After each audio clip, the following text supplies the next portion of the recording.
Nurse.org and Major League Sports teams are honoring nurses with discounted game tickets and once-in-a-lifetime experiences. From throwing the first pitch to riding the Zamboni to on-court recognition, join the fun. Visit nurse.org/nurse night to find a nurse appreciation event near you and grab your discounted tickets today.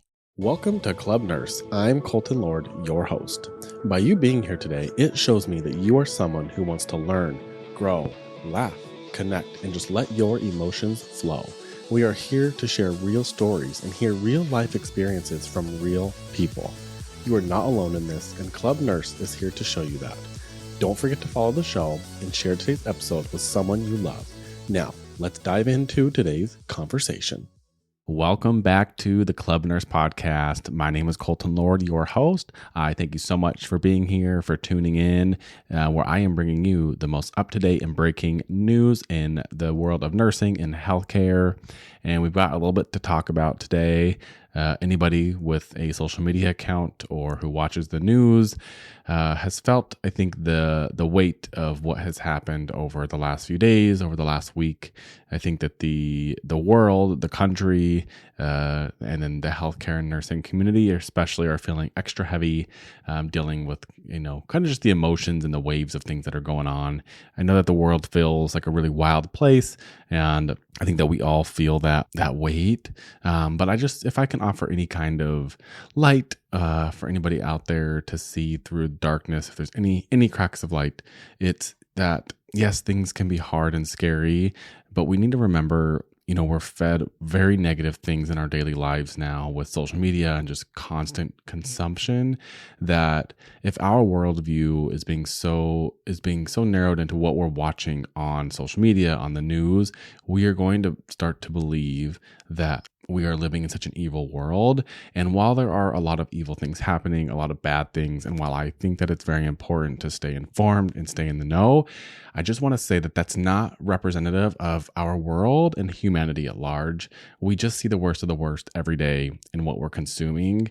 And if we can maybe take a step back from that, maybe consume a little bit less, stay informed, but not obsess over it, put the phone away, and just kind of, look out into your surroundings and what's around you. Just maybe that will give you just like a little bit of hope, a little bit of light that's, there's always been crazy things going on in the world. There's always been big world events and tragedies and corruption and just really bad things happening. And I think it's just how we deal with that on the insides and how we process that is really huge to our own just mental health. And again, I think it's very important to stay informed, to have an opinion, and to know what's going on in the world. But just take that little nugget that does not represent the world at large as to what we're seeing every day on the news. So with that, let's talk about what happened with the VA ICU nurse, Alex Pretti.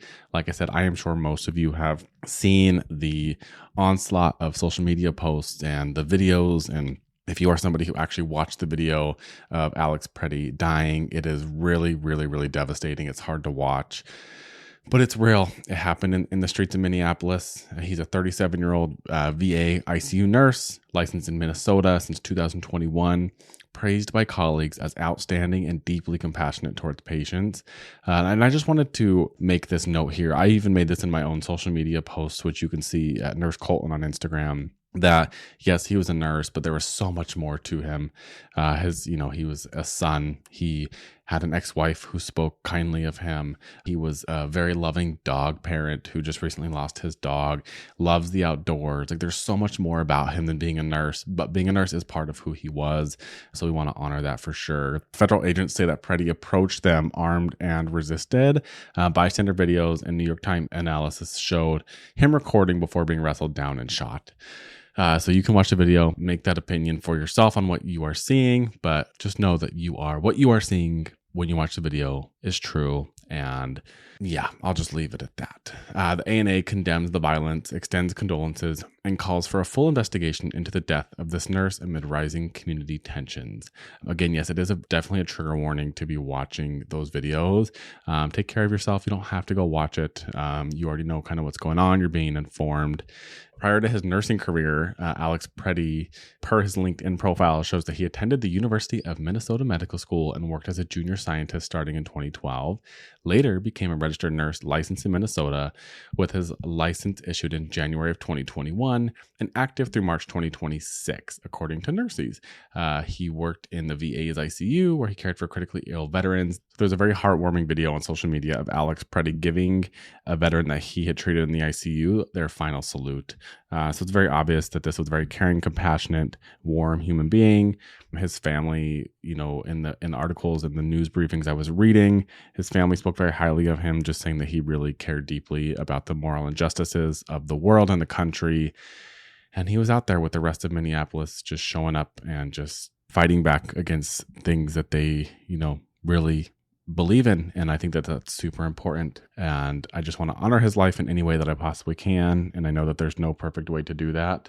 So our hearts are heavy. The nursing world is just really stunned by this devastation. So yes, like I said, you can take to social media. You can see all the things that people are posting. All of your favorite nursing creators have been speaking out against this and about this. So go check it out there.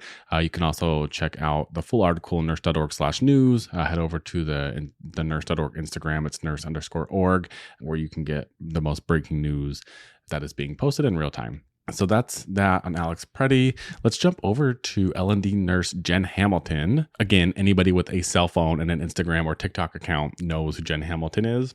She called out unsafe staffing and told us a very important question. Pregnant mothers, fathers who are there, expecting fathers with their pregnant wife, or any couple who is going, or any human who is going to the hospital expecting to deliver a baby. She gives you a very vital question to ask prior to choosing a place that you're going to deliver. So she quotes on her TikTok post, "If you or someone you love is going to give birth in a hospital, there is a question that you need to ask before you go that can determine whether you are likely to have safe care or not. And there are going to be hospitals that are pissed that I'm making this video, but I hope it goes far and wide." End quote. And then she says, "But you need to know whether the hospital that you are going to follows AWHONN, that's AWHONN, their safe staffing standards." She said this is very important because you want safe staffing, especially, any patient should want safe staffing, but especially if you're going to be giving birth, because maternal mortality rates in the U.S. are the highest among developed nations. A research published in the Journal of the American Medical Association found that U.S. maternal mortality rates more than doubled between 1999 and 2019, rising from about 13 to over 32 deaths per 100,000 live births. Studies show that understaffing is directly tied to patient mortality and adverse outcomes. Jen Hamilton emphasized, "Your nurse should be caring for no more than 2 patients ever, and that should be on a bad day. Nurses often find themselves juggling multiple patients." Yes, we know, my goodness, hoping no one delivers while they're busy with another. So again, what you can do is ask about their safe staffing, ask if they follow AWHONN standards. She really emphasized that you do not want them to say that they follow guidelines or suggestions. And this is another quote from Jen Hamilton on her post. "I did not say guidelines. I did not say suggestions. I said standards." So it's really huge that you clarify that. Safe staffing, especially for laboring mothers, is huge. You are bringing life into this world, or multiple lives. You want to ensure that you have the lowest possibility of any kind of mortality, obviously of your own, of your baby, the highest safety possible. So I love that she gave this advice. I know nothing about labor and delivery. The laboring mom comes into the ED, or a pregnant mom, we are calling up to labor and delivery so fast. Oh my gosh, get this patient out of here. That is like every ER nurse's worst nightmare, other than bed bugs, are pregnant women. Okay, so thank you, Jen Hamilton, for giving us that little bit of advice. Hey nurses, looking for exclusive discounts? Nurse.org has you covered with deals on everything. Save big on the essentials you need to excel in your career. Don't miss out. Visit nurse.org/discounts for the latest discounts made just for you. Okay, love this. Love this. So nurses launched petition to protect public health and immigration enforcement. So the key takeaways for this, as you can find in the article on Nurse.org/news, nurses and nursing leaders are backing a national petition to add public health and human rights safeguards to U.S. immigration enforcement practices. The petition urges public health reforms, protecting healthcare spaces and ensuring accountability for harmful enforcement.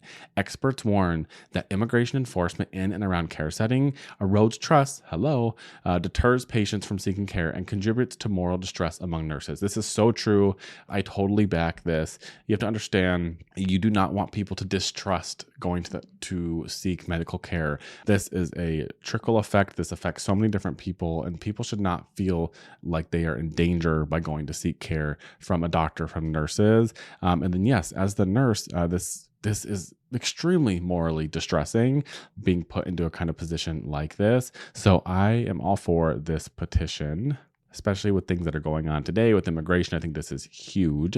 The petition specifically calls for withholding further funding from Immigration and Custom Enforcement, aka ICE, until reforms are in place, reforming immigration enforcement practices through a public health and human rights lens, with input from frontline clinicians, including ending mass enforcement actions like the Minneapolis operation and training agents to de-escalate confrontations.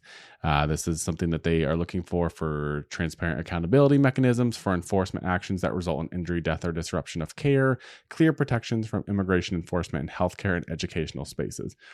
This is huge. So I love that this is being petitioned, and hopefully we will hear more about this soon. The guide also notes that healthcare workers, quote, have both legal rights and ethical responsibilities to maintain spaces for your patients that are free from immigration enforcement within medical settings. So we will follow this closely and kind of see what comes from this. What nurses can do. Nurses who care about this issue can take several concrete steps. Sign and share the petition. Again, find this on nurse.org/news and find all the links that I am talking about here to where you can sign and share the petition to add professional voices to the call for policy safeguards. Contact your federal lawmakers, especially members of the Senate, to express concern about how immigration enforcement practices can intersect with public health. The ANA, the American Nurses Association, has a forum to help you reach representatives and senators as well. So go to the Nurse.org website, find the links, and contact your senators if this is something that you wish to support, and add your name to the petition. All right, let's round this out talking about, been a hot topic, these strikes. 31,000 Kaiser nurses and healthcare workers have officially started their strike across California and Hawaii. We did cover this last week, more about the strikes. If you're interested in hearing why people strike, why people unionize, I have talked about this in previous episodes, so you can go back and listen to those. But as of today, on Monday, January 26th, they have officially started their strike. So we will be following this closely. We are looking for safe staffing, always the top of the ticket, wages and economic security, retirement security, and bargaining process concerns. So we will be following along with the Kaiser strike and those nurses. We send our support, our love to them. And that's it for this week on Club Nurse, the Nurse News, as I am bringing you the most up-to-date and breaking news that is happening in nursing, in healthcare. I hope that you found any kind of benefit from this, or any education, or learned something. It's not easy to always to cover these stories and to talk about it. It can be difficult. And like I said, with all the things going on, especially with Alex Pretti, it's heavy. It's hard to talk about. And it's obviously, I don't know why, but there's a lot of controversy on the internet. I mean, I do know why, but I think that's a conversation for maybe somewhere else. Anyway, my name's Colton Lord. This is Club Nurse, and thank you so much for being here. We'll see you guys next week. Bye. From the bottom of my heart, I wanted to thank you for being here at Club Nurse. I hope you gained something valuable from today's episode. And if you did, remember to share this episode with someone that you love. Follow me on socials at Nurse Daddies or Colton Lord 17, and be sure to follow Nurse.org to stay informed with all of the hottest healthcare topics. Until next time, take care of yourself the way you take care of everyone else. Love ya. Bye.